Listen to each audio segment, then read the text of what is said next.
નમસ્કાર વિદ્યાર્થી મિત્રો, ધોરણ 11 રસાયણ વિજ્ઞાનમાં આપણે ચેપ્ટર નંબર 4 રાસાયણિક બંધન અને આણ્વીય રચના જોતા છે. એમાં આપણે ગઈકાલે એક થિયરી જોઈ છે, આજે બીજી થિયરી અષ્ટકનો નિયમ ભણવાનો છે. તો કે અષ્ટકનો નિયમ શું છે? તો કે પહેલા પરમાણુઓ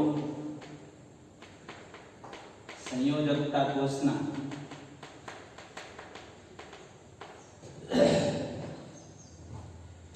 इलेक्ट्रॉन मेळवीने के गुमावीने अथवा શું કરે? ભાગીદારી કરીને સંયોજકતા કોષનું અષ્ટક બનાવે તેને અષ્ટકનો નિયમ કહેવાય. બરાબર. અષ્ટકનો નિયમ એટલે અષ્ટક એટલે કેટલા? તો કે 8. અહીંયા કોની વાત કરવાની છે? તો કે સંયોજકતા કોષના ઇલેક્ટ્રોન કેટલા થવા જોઈએ? 8 થવા જોઈએ. વ્યાખ્યા શું છે અષ્ટકના નિયમની? તો કે પરમાણુ સંયોજકતા કોષના એટલે બાહ્યતમ કક્ષાના અથવા તો છેલ્લી કક્ષાના ઇલેક્ટ્રોન એટલે બાહ્યતમ કક્ષાના જે ઇલેક્ટ્રોન છે એને મેળવે તો બધા એમ બનાવે, ધન એન બનાવે. બરાબર. એને છે બરાબર અષ્ટક પ્રાપ્ત. એનો પરમાણુ ક્રમાંક કેટલો છે? 11 છે. ઇલેક્ટ્રોનની રચના શું છે? 2 8 1. બાહ્યતમ કક્ષા એટલે છેલ્લી કક્ષા કઈ છે?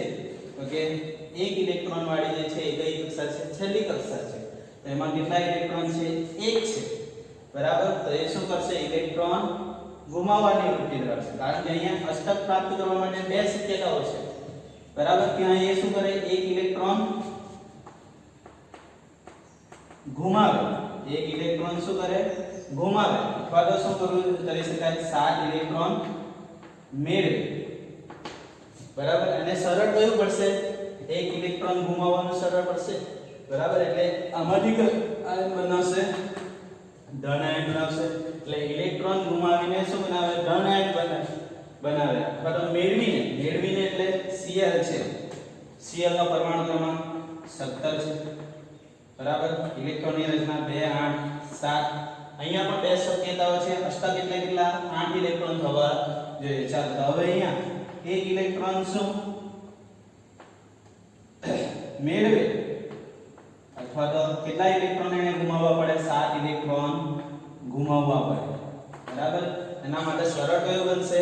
તો કે એક ઇલેક્ટ્રોન મેળવવાનું સરળ બનશે. એટલે અહીંયા કયું આયન બનશે? Cl-. બરાબર.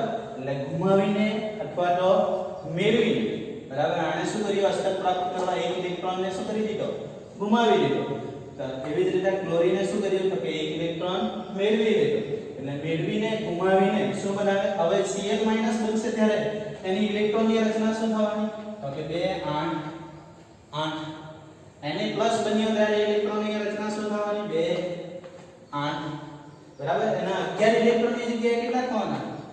એને ના તો કે 10 ઇલેક્ટ્રોન. એટલે ઇલેક્ટ્રોનની રચના શું થશે? 2 8. Cl- માં 17 ની જગ્યાએ એક ઇલેક્ટ્રોન વધારેનો ઉમેર્યો એટલે કેટલા થશે? 18. ઇલેક્ટ્રોનની રચના શું લખાશે? 2 8 8. બરાબર. એટલે ઇલેક્ટ્રોન મેળવીને કે ગુમાવીને અથવા શું કરીને? ભાગીદારી કરીને એટલે તો આપણે F2 અણુ જોઈએ. બરાબર. એમાં 2 ફ્લોરીન છે. ફ્લોરીનનો પરમાણુ ક્રમાંક 9 પરમાણુ ક્રમાંક છે. એટલે ઇલેક્ટ્રોનની રચના શું લખાશે? 2 7 2 7. હવે લુઈસના આધારે લુઈસ સંજ્ઞા આપણે શીખી ગયા છે કે બિંદુ સ્વરૂપે ચોપાસમાં દર્શાવો, ચારે બાજુ દર્શાવો. બરાબર. એટલે ફ્લોરીન જે છે એમાં બાહ્યતમ કક્ષાના 7 ઇલેક્ટ્રોનને ચારે બાજુ દર્શાવીને શું કરવાનું? પહેલા એક ઇલેક્ટ્રોન ગોઠવી દઈએ. 4 થયા. ત્યાર પછી 7 ઇલેક્ટ્રોન છે એટલે કેટલા ઇલેક્ટ્રોન હજુ ગોઠવવાના? 3 ઇલેક્ટ્રોન ગોઠવવાના. 3 ઇલેક્ટ્રોન ગોઠવી દઈએ. 1 2 બરાબર. બીજો ક્લોરીન પરમાણુ માટે પણ કરી દઈએ એવી જ રીતે. હવે જો પહેલો ક્લોરીન જે છે એને અષ્ટક પ્રાપ્ત કરવા માટે એટલે 8 ઇલેક્ટ્રોન થાય એના માટે કેટલા ઇલેક્ટ્રોન ખૂટે છે? 1 ઇલેક્ટ્રોન ખૂટે છે, જે કોની સાથે ભાગીદારી કરશે? ત્રીજો ક્લોરીન પરમાણુ જે છે એની સાથે ભાગીદારી કરશે, એટલે એનું અષ્ટક શું થઈ જશે? પૂર્ણ થઈ જશે. એવી જ રીતે આ ક્લોરીન કોની સાથે ભાગીદારી કરશે? પહેલો જે ક્લોરીન છે એની સાથે ભાગીદારી કરશે અને પોતાનું અષ્ટક પૂર્ણ કરશે. બરાબર. એટલે આ રીતે ભાગીદારી કરીને સંયોજકતા કોષનું અષ્ટક બનાવે એટલે કેટલા ઇલેક્ટ્રોન થવા જોઈએ? 8 ઇલેક્ટ્રોન બનાવે તેને શું કહેવામાં આવે છે? અષ્ટકનો નિયમ કહેવામાં આવે છે. ત્યાર પછી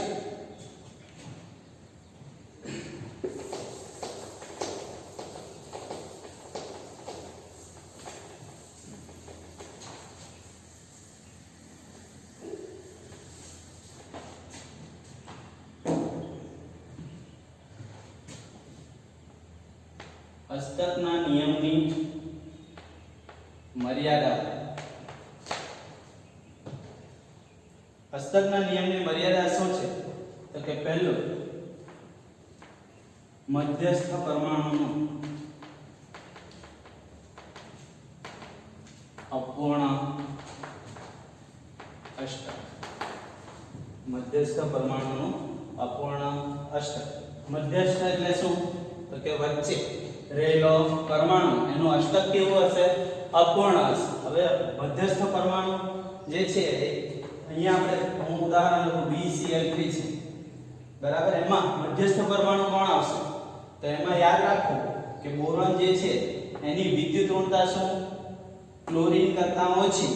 એટલે બોરોન શું થશે? એનો મધ્યસ્થ પરમાણુ Cl જે છે એની વિદ્યુત ઋણતા શું છે? સૌથી વધારે. વિદ્યુત ઋણતા એટલે શું? ઇલેક્ટ્રોનને પોતાની તરફ ખેંચવાની ક્ષમતા. બરાબર. એક Cl ની વધારે હશે. શા કારણે? તો કે Cl નો પરમાણુ ક્રમાંક 2 8 7, બોરોન નો પરમાણુ ક્રમાંક તો કે 2 3. આને કેટલા ઇલેક્ટ્રોન મેળવો આપણે? 3. તો અષ્ટક પ્રાપ્ત થાય અને સરળતાથી અષ્ટક પ્રાપ્ત થઈ જશે. બરાબર. એટલે Cl જે છે એની વિદ્યુત ઋણતા શું છે? વધારે છે. બરાબર. એટલે મધ્યસ્થ પરમાણુ જે છે એનું અષ્ટક કેવું હોય? અપૂર્ણ હોય. પૂરેપૂરું એટલે 8 ઇલેક્ટ્રોન હોતા નથી. વાસ્તવમાં શું હશે? 8 ઇલેક્ટ્રોન હોતા નથી. બરાબર. તો લખીએ આપણે કે એમાં શું હશે? અષ્ટક પૂર્ણ થયેલ હશે નહીં.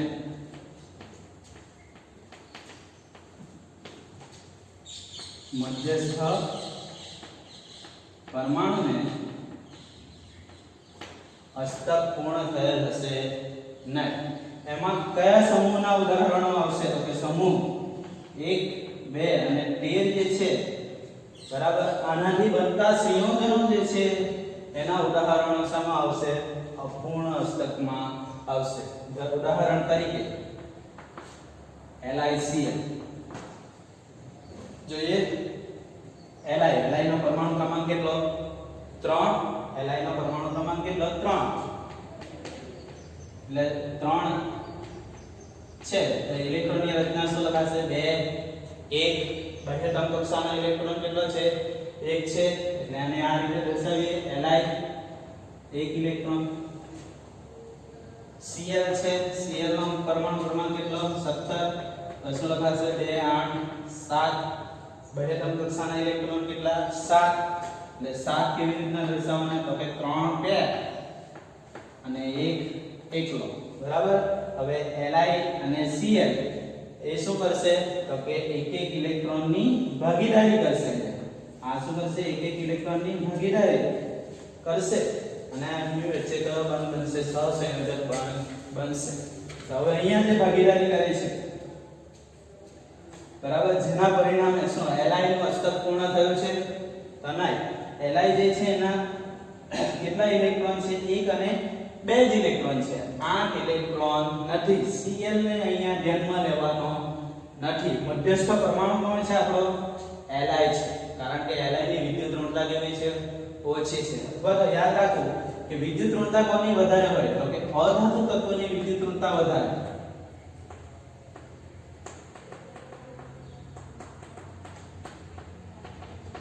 ધાતુની વિદ્યુત ઋણતા કેવી ઓછી. Li શું છે ધાતુ છે, Cl શું છે અધાતુ છે. એટલે Cl ની વિદ્યુત ઋણતા શું છે વધારે, તો મધ્યસ્થ પરમાણુ કોણ થવાનો Li થવાનો. બીજું ઉદાહરણ BeCl2 બરાબર. BeCl2 જે છે એમાં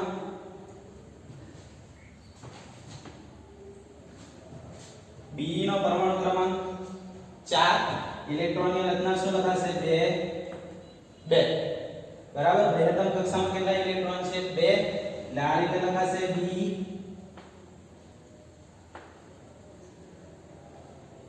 જો આ જે ઇલેક્ટ્રોન લખવાના છે એ આપણને જરૂરિયાત મુજબ આપણે ગોઠવવાના છે કે આપણે જેવી રીતના લખવાનું છે એ રીતે આપણે લખી શકીએ. એટલે અહીંયા લખો B. ચાલો Cl કેટલા છે 2 છે. Cl ને દર્શાવવા માટે 7 ઇલેક્ટ્રોન હોય ને બૃહત્તમ કક્ષામાં. Cl ની બૃહત્તમ કક્ષામાં કેટલા ઇલેક્ટ્રોન 7 ઇલેક્ટ્રોન. એટલે દર્શાવાશે કેવી રીતના તો કે 3 પેર અને એકલો ઇલેક્ટ્રોન. પેર એટલે જોડમાં. ચાલો તો હવે અહીંયા વિદ્યુત મધ્યસ્થ પરમાણુ કોણ થશે એ પહેલા જોઈએ. તો કે B અને Cl. B શું છે ધાતુ છે એટલે Cl શું છે અધાતુ છે બરાબર. આવર્ત કોષ્ટકમાં જોશો તો 78% ભાગ શું છે ધાતુ તત્વનો છે.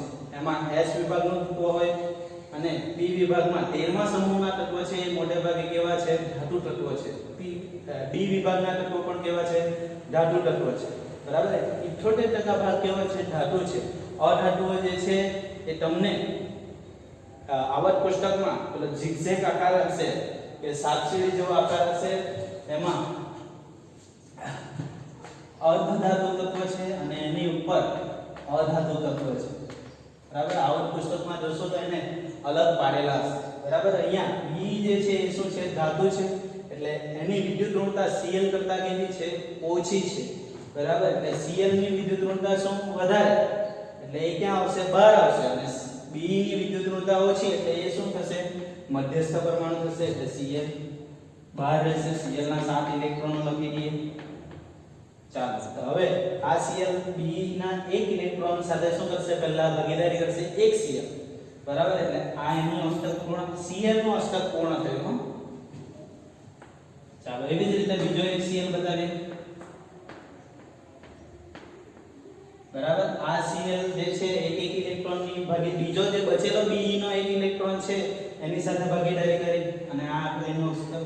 પણ B જે છે મધ્યસ્થ આપણે શું કીધું તો કે મધ્યસ્થ પરમાણુનો અપૂર્ણ અષ્ટક. આપણે શું કીધું મધ્યસ્થ પરમાણુ જે છે એનું અપૂર્ણ અષ્ટક. તો મધ્યસ્થ પરમાણુ કયો છે બેરિલિયમ છે. એની આજુબાજુના ઇલેક્ટ્રોન જોઈ લો તો કે B કેટલા ઇલેક્ટ્રોન છે 1 2 3 4 બરાબર. B ની આજુબાજુ કેટલા ઇલેક્ટ્રોન છે 4 જ ઇલેક્ટ્રોન છે. ઇલેક્ટ્રોન કેટલા હોવા જોઈએ અષ્ટક માટે 8 હોવા જોઈએ. અહીંયા કેટલા છે તો કે 2 છે બરાબર. એટલે અહીંયા પણ અષ્ટક પ્રાપ્ત થયેલું નથી. હવે 13માં આ ઉદાહરણ આ પહેલા સમૂહનું એક ઉદાહરણ આ બીજા સમૂહનું હવે 13મા સમૂહનું ઉદાહરણ છે. તો કે એમાં BCl3. ચાલો BCl3 જે છે હવે બોરોન બી અધાતુ છે અને Cl બી અધાતુ છે બરાબર. અહીંયા જેની વિદ્યુત ઋણતા વધારે એ શું થશે બહાર અને મધ્યસ્થ તરીકે કોણ જેની વિદ્યુત ઋણતા ઓછી એ બરાબર. તો અહીંયા Cl ની વિદ્યુત ઋણતા શું છે વધારે છે બરાબર. તો અહીંયા બોરોન શું થવાનો મધ્યસ્થ પરમાણુ. ચાલો પણ લખીએ આપણે બોરોન જે છે એનો પરમાણુ ક્રમાંક 5 ઇલેક્ટ્રોનની રચના શું લખાશે 2 3. Cl 7 છે એટલે 2 8 17 છે એટલે 2 8 7. ચાલો અહીંયા બોરોન જે છે એને દર્શાવીએ. એના બૃહત્તમ કક્ષામાં કેટલા ઇલેક્ટ્રોન 3 ઇલેક્ટ્રોન છે એટલે એને હું આ રીતે દર્શાવ્યો. ત્યાર પછી Cl ની આજુબાજુ કેટલા ઇલેક્ટ્રોન દર્શાવવાના 7 ઇલેક્ટ્રોનો દર્શાવવાના બરાબર. પણ Cl ની આજુબાજુ 7 ઇલેક્ટ્રોનો દર્શાવ્યો એને આ Cl જે છે એને અષ્ટક પ્રાપ્ત કરવા માટે કેટલા ઇલેક્ટ્રોન ખૂટશે એક જ ઇલેક્ટ્રોન ખૂટશે. એ શું કરશે બોરોનની સાથે ભાગીદારી કરશે. કોની સાથે ભાગીદારી કરશે બોરોનની સાથે ભાગીદારી કરશે બરાબર એટલે આ Cl નો અષ્ટક પૂર્ણ થયું એક Cl નો એવા કેટલા Cl છે હજુ બે Cl છે એ બંને Cl શું કરશે એક એક જે એના એકલા ઇલેક્ટ્રોનો છે ને એની ભાગીદારી કોની સાથે બોરોનના એક ઇલેક્ટ્રોન સાથે કરશે બરાબર એવી રીતે ત્રણે ત્રણ ઇલેક્ટ્રોન અહીંયા પૂર્ણ થશે બરાબર હવે જો તો બોરોન જે છે એની આજુબાજુ એના ઇલેક્ટ્રોન અષ્ટક પૂર્ણ થયેલું છે કે નહીં એ જોઈ લઈએ જુઓ 1 2 3 4 5 6 ટોટલ કેટલા ઇલેક્ટ્રોન છે 6 ઇલેક્ટ્રોન છે તે અહીંયા પણ અષ્ટક પૂર્ણ થયેલું નથી ઓકે તો બીજો એક વિચાર કરીએ કે CH4 જે છે શું એમાં અષ્ટક પૂર્ણ થયેલું હશે શું એ અષ્ટકના નિયમનું પાલન કરે છે બરાબર તો જોઈએ તો કાર્બન જે છે એનો પરમાણુ ક્રમાંક 6 કાર્બનનો પરમાણુ ક્રમાંક કેટલો છે 6 છે ઇલેક્ટ્રોનની રચના શું લખાશે 2 4 ઇલેક્ટ્રોનની રચના શું લખાશે 2 4 એટલે 4 ઇલેક્ટ્રોન બહિરટમ કક્ષાના છે એટલે કેવી રીતના દર્શાવાશે તો કે પહેલા એક એક ઇલેક્ટ્રોન ચારે બાજુ દર્શાવી દઈએ પાંચમો ઇલેક્ટ્રોન નથી એટલે પેર કરવાની નથી ચાલો હાઇડ્રોજનના પણ એ બહિરટમ હાઇડ્રોજનનો પરમાણુ ક્રમાંક કેટલો 1 એટલે બહિરટમ કક્ષામાં કેટલા ઇલેક્ટ્રોન હશે એક જ ઇલેક્ટ્રોન હશે શું કરશે તો કે પહેલા ઇલેક્ટ્રોનની ભાગીદારી હાઇડ્રોજનના એક ઇલેક્ટ્રોન સાથે થશે એટલે એક બંધ થયો ત્યાર પછી બીજો હાઇડ્રોજન શું કરશે બીજો કાર્બનનો બીજો જે ઇલેક્ટ્રોન છે એમની સાથે ભાગીદારી કરશે અને ભાગીદારી કરીને શું બંધ બનાવે પણ અહીંયા અમે બંધ બતાવેલા નથી કારણ શું તો કે તમને ખબર પડે કે અહીંયા આટલા ઇલેક્ટ્રોન છે અથવા તો તમને ખબર પડી જાય કે ઇલેક્ટ્રોન જે છે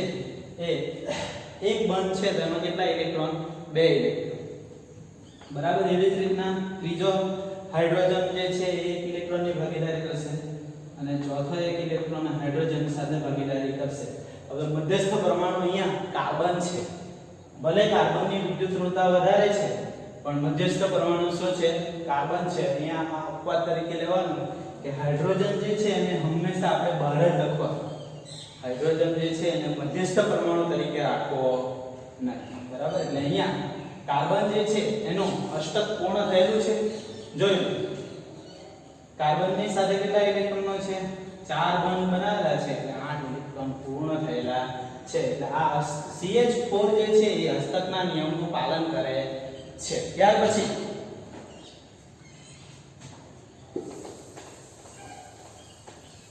આ થઈ અપૂર્ણ અષ્ટકની વાત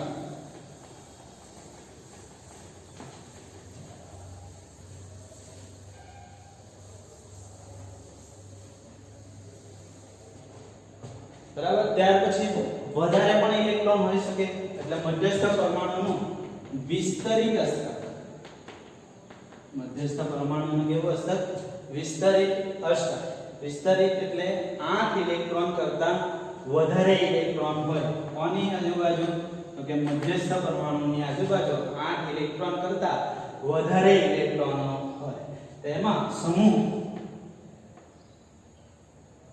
15 16 બરાબર આ જે તત્વોના સંયોજનો છે એ મધ્યસ્થ પરમાણુનું વિસ્તરિત અષ્ટકના ઉદાહરણોમાં આવી શકે બરાબર ઉદાહરણ તરીકે લે તો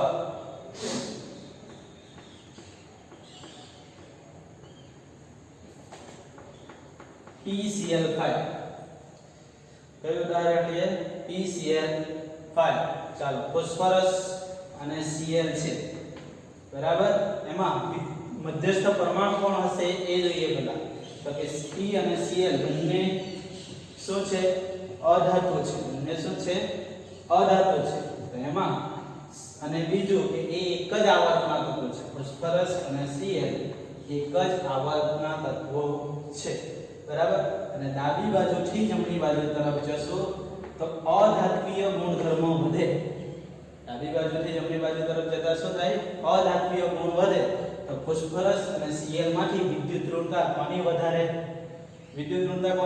હશે તો કે Cl ની વિદ્યુત ઋણતા વધારે હશે કારણ કે એનો અધાત્વીય ગુણધર્મ કેવો છે વધારે છે એટલે આની વિદ્યુત ઋણતા શું છે વધારે ચાલો મધ્યસ્થ પરમાણુ તરીકે કોણ આવવાનો ફોસ્ફરસ બરાબર. ચાલો તો ફોસ્ફરસનો પરમાણુ ક્રમાંક કેટલો? 15. એટલે ઇલેક્ટ્રોનની રચના શું લખાશે? 2 8 5. જો અહીંયા મને જરૂરી કોષની રીતે ઇલેક્ટ્રોનીય કક્ષાની રીતે ઇલેક્ટ્રોનીય રચના છે એટલે મેં કક્ષાની રીતે લખતો છું. બરાબર. જ્યારે મને કક્ષકની રીતે ઇલેક્ટ્રોનીય રચનાની જરૂર પડશે ત્યારે હું 1s 2s આ રીતે લખીશ. અત્યારે આ સરળતાથી સમજાઈ જશે એટલા માટે હું કક્ષાની રીતે ઇલેક્ટ્રોનીય રચના લખતો છું. ચાલો Cl નો પરમાણુ ક્રમાંક Z બરાબર 17. બરાબર. ઇલેક્ટ્રોનની રચના શું થશે? એટલે 2 8 7. ફોસ્ફરસની બાહ્યતમ કક્ષામાં કેટલા ઇલેક્ટ્રોનો છે? તો કે બાહ્યતમ કક્ષા એટલે છેલ્લી કક્ષા કેટલા ઇલેક્ટ્રોન છે? 5. ફોસ્ફરસની આજુબાજુ કેટલા ઇલેક્ટ્રોન દર્શાવવાના? 5 ઇલેક્ટ્રોન દર્શાવવાના. તો અહીંયા પહેલા ચારે બાજુ એક એક ઇલેક્ટ્રોન અને એક શું આવશે? પેર આવશે. દર્શાવી દઈએ.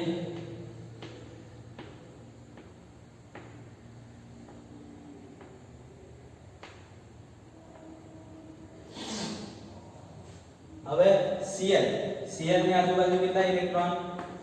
7 ઇલેક્ટ્રોન. ચાલો હવે Cl જે છે નસ્તક પ્રાપ્ત કરવા કેટલા ઇલેક્ટ્રોન ખૂટે? 1 ઇલેક્ટ્રોન ખૂટે. બરાબર. એ શું કરશે? ફોસ્ફરસના 1 ઇલેક્ટ્રોન સાથે ભાગીદારી કરશે અને પોતાનું અસ્તક પ્રાપ્ત કરી લેશે. ચાલો એટલે એક બંધ બન્યો. એવા કેટલા Cl છે આપણી પાસે? 5 Cl છે.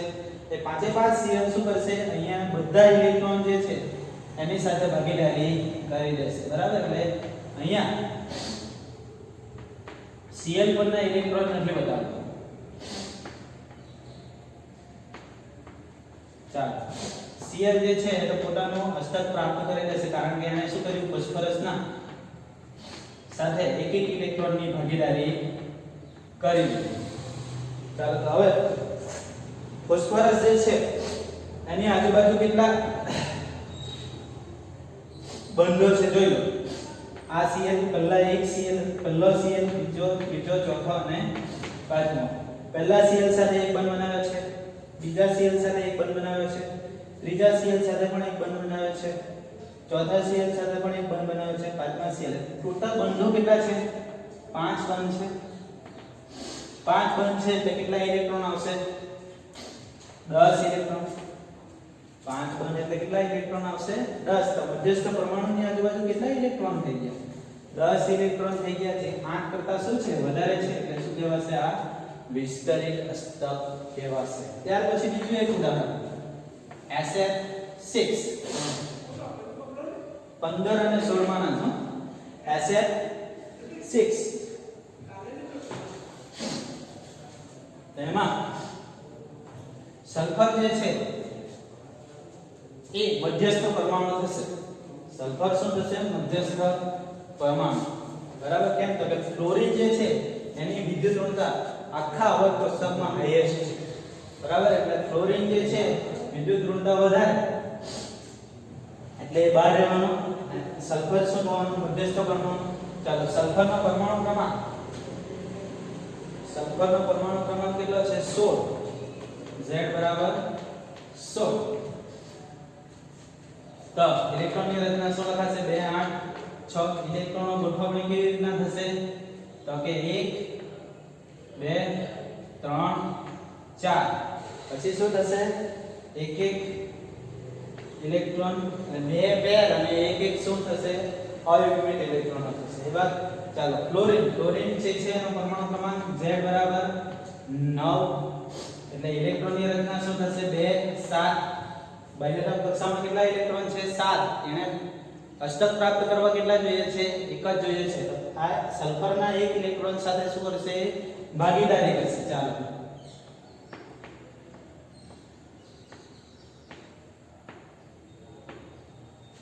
પણ અહીંયા કેટલા અણુ કયો છે? SF6 છે. સલ્ફરની સાથે કેટલા ફ્લોરિન જોડાયેલા છે? 6 ફ્લોરિન જોડાયેલા છે.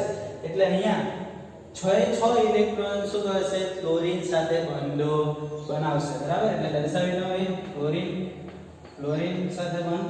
કારણ કે ફ્લોરિનની બાહ્યતમ કક્ષામાં 7 ઇલેક્ટ્રોન છે અને એને હસ્તક પ્રાપ્ત કરવા એક ઇલેક્ટ્રોન ખૂટે છે. એવા ક્લોરીન કેટલા છે? 6. એટલે 6 ઇલેક્ટ્રોનની ભાગીદારી કરીને 6 બંધો બનશે. બરાબર. અહીંયા ઇલેક્ટ્રોન દર્શાવવા એટલે દર્શાવી દેવાનું નહીતર ચાલશે.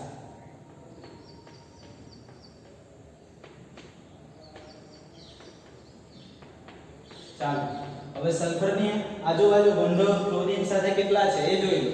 અહીંયા ફ્લોરીનની ઉપરના ઇલેક્ટ્રોનને ધ્યાનમાં લેવાનું નથી. બરાબર.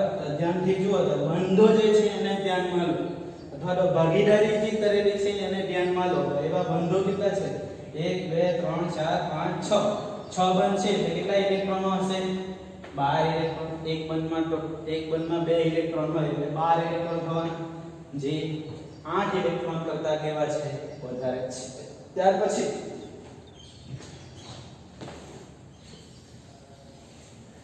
ત્રીજી ખામી છે.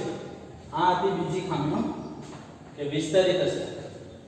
હવે ત્રીજી ખામી છે કે એકીકૃત ઇલેક્ટ્રોન અથવા તો એકાકી ઇલેક્ટ્રોન. એકાકી એટલે મધ્યસ્થ પરમાણુ પર એક ઇલેક્ટ્રોન હોય એવી રચનાનું કોણ સામા આવશે? તો કે અષ્ટકના નિયમની મર્યાદામાં આવશે. બરાબર. એનો છે. બરાબર. તો અહીંયા નાઇટ્રોજન જે છે ને, નાઇટ્રોજન અને ઓક્સિજન એમાં વિદ્યુત ઋણતા કોની વધારે? તો કે ઓક્સિજનની વિદ્યુત ઋણતા વધારે. કેવી રીતે? તો કે આ એક જ આવર્તના તત્વો છે. આવર્તમાં અધાત્વીય ગુણધર્મ વધે, અધાતુ વધારે હોય એની વિદ્યુત ઋણતા વધારે હોય. બરાબર. એટલે ઓક્સિજનની વિદ્યુત ઋણતા વધારે કારણ કે એનો અધાતુ તરીકેનો ગુણ વધારે છે એટલે વિદ્યુત ઋણતા ઓક્સિજનની વધારે. એટલે મધ્યસ્થ પરમાણુ કોણ થવાનું? નાઇટ્રોજન થવાનું. ચાલો નાઇટ્રોજન જે છે એનો પરમાણુ ક્રમાંક Z બરાબર 5 7 આવશે. Z બરાબર 7. ઇલેક્ટ્રોનની રચના શું થશે? 2 5. બાહ્યના કક્ષામાં કેટલા ઇલેક્ટ્રોનો? 5. એટલે કેવી રીતના દર્શાવાશે? તો કે એક પેર, બીજા 3 કેવા? એકલા ઇલેક્ટ્રોન. ઓક્સિજનનો પરમાણુ ક્રમાંક 8. Z બરાબર 8 એટલે Z 2 6. એટલે કેવી રીતના દર્શાવાશે? તો કે ઓક્સિજન 1 2 3 4 5 6. બરાબર. અહીંયા મને હવે ઓક્સિજન જે છે એને અષ્ટક પૂર્ણ કરવા માટે કેટલા ઇલેક્ટ્રોન ખૂટે છે? 2 ઇલેક્ટ્રોન ખૂટે છે. એટલે એ શું કરશે? તો કે નાઇટ્રોજનના 2 ઇલેક્ટ્રોન સાથે ભાગીદારી કરશે. બરાબર. એટલે અહીંયા ડબલ બોન્ડ બનવાનો. બરાબર. એટલે અહીંયા ઓક્સિજનનું અષ્ટક પૂર્ણ થઈ ગયું, પણ આપણે મધ્યસ્થ પરમાણુને તાકીદ કરવાનો. તો મધ્યસ્થ પરમાણુ કોણ છે? આપણો નાઇટ્રોજન છે. બરાબર. તો નાઇટ્રોજન ઉપર જોઈ લો તો અહીંયા 1 ઇલેક્ટ્રોન છે. જો કેટલા ઇલેક્ટ્રોન છે? 1 ઇલેક્ટ્રોન. કારણ કે 2 શું છે? બંધમાં વપરાય છે. એક પેર હતો અને એક કેવો રહેવાનો? એમાં જ બાકી રહેવાનો. બરાબર. એટલે આ પણ સામા આવશે? અષ્ટકના નિયમની મર્યાદામાં આવશે. ત્યાર પછી બીજી મર્યાદાઓ છે.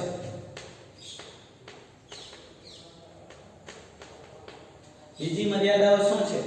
તો કે અષ્ટકનો નિયમ જે છે એ આકાર સમજાવી શકતો નથી.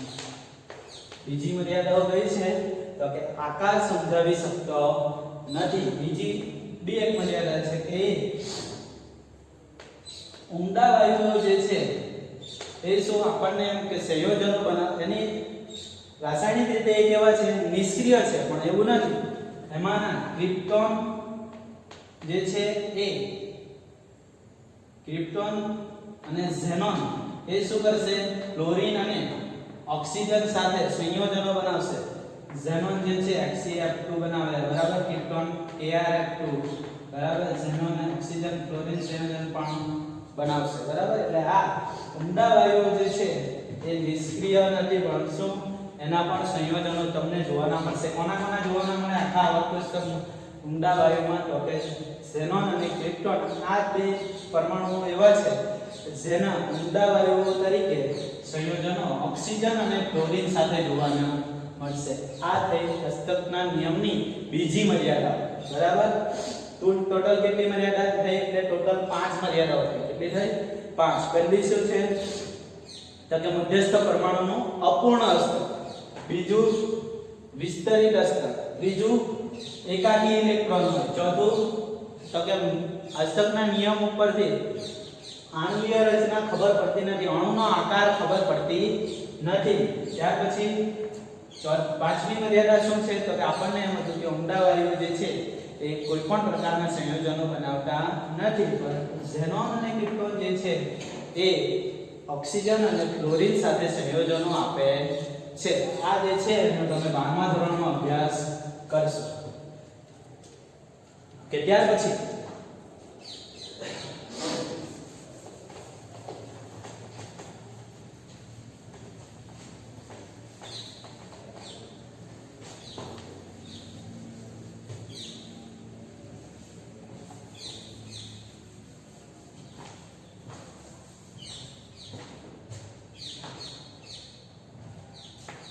સહસંયોજક બંધ.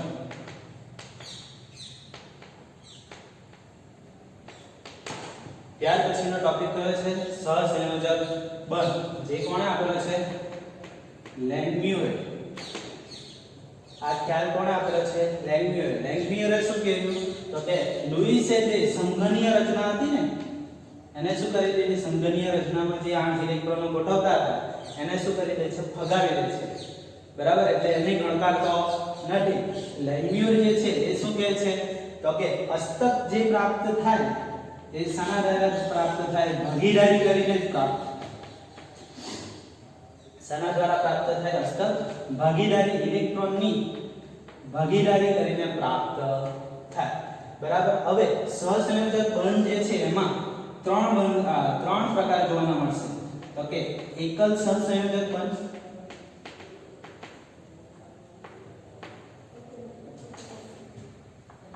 દ્વિસહસંયોજક બંધ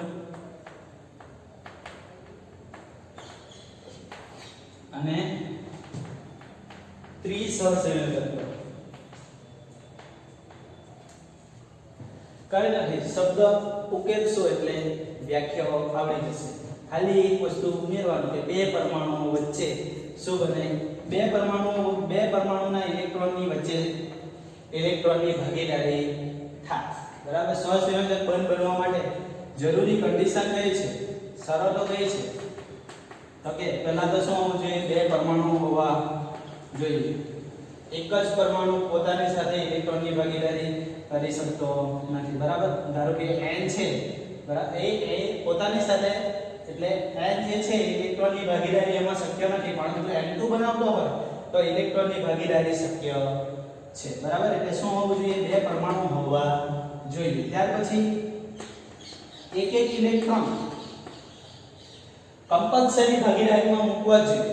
એક ઇલેક્ટ્રોનની ભાગીદારી થવી જોઈએ. બરાબર. આ બીજી કન્ડિશન છે. બરાબર. હવે ઇલેક્ટ્રોનની ભાગીદારી થાય એટલે આપણને ખબર છે કે શું પ્રાપ્ત થવું જોઈએ? અસ્તક પ્રાપ્ત થાય તો એ શું પ્રાપ્ત કરે? સ્થાયીતા પ્રાપ્ત કરે. એને શું થાય? સ્થાયીતા પ્રાપ્ત થાય. બરાબર. એટલે બે પરમાણુઓ હોવા જોઈએ. એમની વચ્ચે કેટલા ઇલેક્ટ્રોનની ભાગીદારી થવી જોઈએ? ઓછામાં ઓછી એક ઇલેક્ટ્રોનની ભાગીદારી થવી જોઈએ તો સહસંયોજક બંધ બને. બરાબર. બીજું અષ્ટક પ્રાપ્ત થાય કોને? તો કે પરમાણુઓ જે છે એને શું પ્રાપ્ત થશે? બંને પરમાણુને અષ્ટક, ને અણુ શું પ્રાપ્ત કરશે? સ્થાયીતા પ્રાપ્ત કરશે. બરાબર. હવે એકલ સહસંયોજક, એકલ એટલે એક, તો કે બે પરમાણુઓ વચ્ચે એક ઇલેક્ટ્રોનની ભાગીદારી થાય અને જે બંધ બને તે એકલ સહસંયોજક બંધ. એટલે એકલ સહસંયોજક બંધ એટલે શું? બે પરમાણુ વચ્ચે એક જ ઇલેક્ટ્રોનની ભાગીદારી થાય. બરાબર. એટલે F2 અણુ છે, બરાબર, એમાં એકલ સહસંયોજક બંધ બનતો હશે એ જ રીતે. તો F2 છે તો ક્લોરીનનો પરમાણુ ક્રમાંક 9 એટલે ઇલેક્ટ્રોનની રચના શું લખાશે? 2 7. ઇલેક્ટ્રોન કક્ષામાં કેટલા ઇલેક્ટ્રોનો? 7 ઇલેક્ટ્રોનો. એને મેં દર્શાવી દઉં છું. જુઓ, બીજો ક્લોરીન છે એનો પણ આ રીતે 7 ઇલેક્ટ્રોનો દર્શાવી લેવાના. ચાલો હવે ફ્લોરીનની બાહ્યક કક્ષામાં 7 ઇલેક્ટ્રોનો છે. બીજી વસ્તુ કે જો મોટે ભાગે એકલો ઇલેક્ટ્રોન હોય એ પહેલા બંધમાં ભાગ લે, ત્યાર પછી જો જરૂર પડે તો પેરના ઇલેક્ટ્રોનો પણ બંધમાં ભાગ લે. બરાબર, એટલે અહીંયા એક ઇલેક્ટ્રોન જે છે એ અનપેર છે એટલે પેર થયેલો નથી. બીજા આમાં પણ એક ઇલેક્ટ્રોન પેર થયેલો નથી. બરાબર, એ શું કરશે, પહેલો ફ્લોરીન અને બીજો ફ્લોરીન એટલે એક ઇલેક્ટ્રોનની શું કરશે, ભાગીદારી કરશે. એટલે કયો બંધ બનવાનો, સહસંયોજક બંધ. કયો તો કે એકલ સહસંયોજક બંધ બનશે. ચાલો બંનેનો અષ્ટક પ્રાપ્ત થયા ને એ જોઈ લો. ફ્લોરીન 2 4 6 8 થઈ ગયા. એવી જ રીતે આ એક ફ્લોરીનને પણ જોઈ લો, 2 4 6 8 થઈ ગયા. આ જે છે એ શું બન્યા, અહીંયા ઇલેક્ટ્રોનની ભાગીદારી થઈ, સંમિશ્રણ થયું એટલે આ જે છે એમની વચ્ચે એકલ સહસંયોજક બંધ છે. ત્યાર પછી Cl2 માં પણ શું આવશે, એકલ સહસંયોજક બંધ આવશે. બરાબર, ત્યાર પછી દ્વિસહસંયોજક બંધ. દ્વિ એટલે કેટલા, 2. કેટલા ઇલેક્ટ્રોનની ભાગીદારી, 2 ઇલેક્ટ્રોનની ભાગીદારી. બંને પરમાણુઓ શું કરશે, 2 ઇલેક્ટ્રોનની ભાગીદારી કરશે. તો અહીંયા ઉદાહરણ વ્યાખ્યા લખીએ, 2 પરમાણુઓ વચ્ચે 2 ઇલેક્ટ્રોનની ભાગીદારી થાય અને જે બંધો બને તેને દ્વિસહસંયોજક, જે 2 બંધો બને બરાબર તેને દ્વિસહસંયોજક બંધ કહે છે. ઉદાહરણ O2, ઉદાહરણ તરીકે શું આવશે, O2. ઓક્સિજનનો પરમાણુ ક્રમાંક તમને ખબર છે, ઓક્સિજનનો પરમાણુ ક્રમાંક Z બરાબર 8. ઇલેક્ટ્રોનની રચના શું બતાવશે, 2 6. લુઈસની રીતે દર્શાવીએ તો શું આવશે, ઓક્સિજન 1 2 3 4 5 6. 2 શું છે, એકલા છે. એવી જ રીતે બીજા ઓક્સિજનને પણ દર્શાવી દઈએ. હવે આ પહેલા ઓક્સિજનનો જો અષ્ટક પ્રાપ્ત કરવા હોય તો કેટલા ઇલેક્ટ્રોન ખૂટે, 6 એની બાહ્યક કક્ષામાં છે પણ 2 ઇલેક્ટ્રોન ખૂટે. એ શું કરશે તો કે બીજો જે ઓક્સિજન છે એની સાથે 2 ઇલેક્ટ્રોનની શું કરી દેશે, ભાગીદારી કરશે. અહીંયા 2 ઇલેક્ટ્રોનની ભાગીદારી કરશે એટલે કેટલા બંધો બનશે, 2 બંધો બને. એને શું કહેવાય, દ્વિસહસંયોજક બંધ કહેવાય. બરાબર, અને પોતાનો અષ્ટક એ બંને પોતાનો અષ્ટક પ્રાપ્ત કરી લેશે. બરાબર, જોઈ લો 2 4 અને 2 બંને ઇલેક્ટ્રોન એટલે 4 4 ને 4 8 થઈ ગયા અને પણ 8 થઈ ગયા. અષ્ટક આ રીતે પ્રાપ્ત થશે. ત્યાર પછી C2H4. C2H4 એટલે ઇથિન. C2H4 એટલે શું, ઇથિન. ચાલો તો એને ધ્યાનમાં લઈએ તો અહીંયા મધ્યસ્થ પરમાણુ કોણ થશે, કાર્બન થશે. હાઇડ્રોજન હંમેશા બહાર રાખવામાં આવે. બરાબર, તો અહીંયા દર્શાવી દો કાર્બન જે છે એનો પરમાણુ ક્રમાંક 6. ઓકે, ત્યાર પછી ત્રિસહસંયોજક બંધ. ત્રિસહસંયોજક બંધ એટલે કેટલા ઇલેક્ટ્રોનની ભાગીદારી થશે, 3 ઇલેક્ટ્રોનની ભાગીદારી થશે. કેટલા ઇલેક્ટ્રોનની, 3 ઇલેક્ટ્રોનની ભાગીદારી કરી અષ્ટક પ્રાપ્ત કરશે. બરાબર, તો અહીંયા ઉદાહરણ તરીકે N2. બરાબર, અહીંયા નાઇટ્રોજન જે છે એનો પરમાણુ ક્રમાંક કેટલો, 7. Z બરાબર 7 એટલે N બરાબર ઇલેક્ટ્રોનની રચના શું લખાશે, 2 5 ઇલેક્ટ્રોન એટલે આ રીતે દર્શાવાશે. N2 બીજો નાઇટ્રોજન પણ છે. બરાબર, હવે આ નાઇટ્રોજન જે છે એને અષ્ટક પૂર્ણ કરવા માટે 1 2 3 4 5 છે. કેટલા ઇલેક્ટ્રોન ખૂટે છે, 3 ઇલેક્ટ્રોનો ખૂટે છે.